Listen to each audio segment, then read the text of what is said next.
बिस्मिल्लाहिर्रहमानिर्रहीम। अस्सलामु अलैकुम नाज़रीन। आज की हमारी वीडियो का मौजू है एक होम्योपैथिक दवा बेंजोइक एसिड। इसकी क्या अलामत हैं, इस बारे में अभी हम तफसील से बात करते हैं। वीडियो शुरू करने से पहले मेरी आपसे रिक्वेस्ट है कि अगर आप मेरे इस चैनल पर नए हैं तो मेरे चैनल को सब्सक्राइब करें और साथ बेल आइकन का बटन भी प्रेस कर दें। जी नाज़रीन, बेंजोइक एसिड, इसकी जो मेन अलामत हैं वो पेशाब तेज़, बदबूदार, गुर्दों की ख़राबी और गुर्दे नाकाम होना, नाक के गिर्द शदीद दर्द, पखाना साबन जैसा बदबूदार और झाग वाला।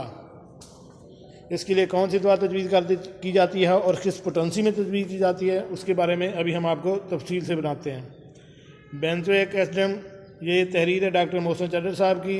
इसकी जो की पॉइंट्स हैं वो पेशाब तेज़, बदबूदार, पेशाब गहरे रंग का कतरा कतरा आना, गुर्दों की ख़राबी, गुर्दों का नाकाम होना, गैंठिया की वजह से पेशाब में यूरिक एसिड और बदबू का आना।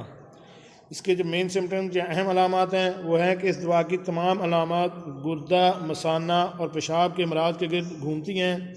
इस दवा की रहनुमा अलामत जो है वो तेज़ाबी पेशाब का शदीद बदबूदार आना है।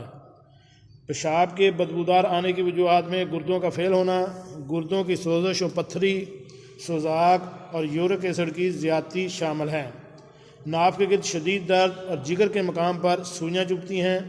पखाना साबन जैसा बदबूदार, झागदार, यूरिक एसिड की ज़्यादती की वजह से घुटनों में दर्द,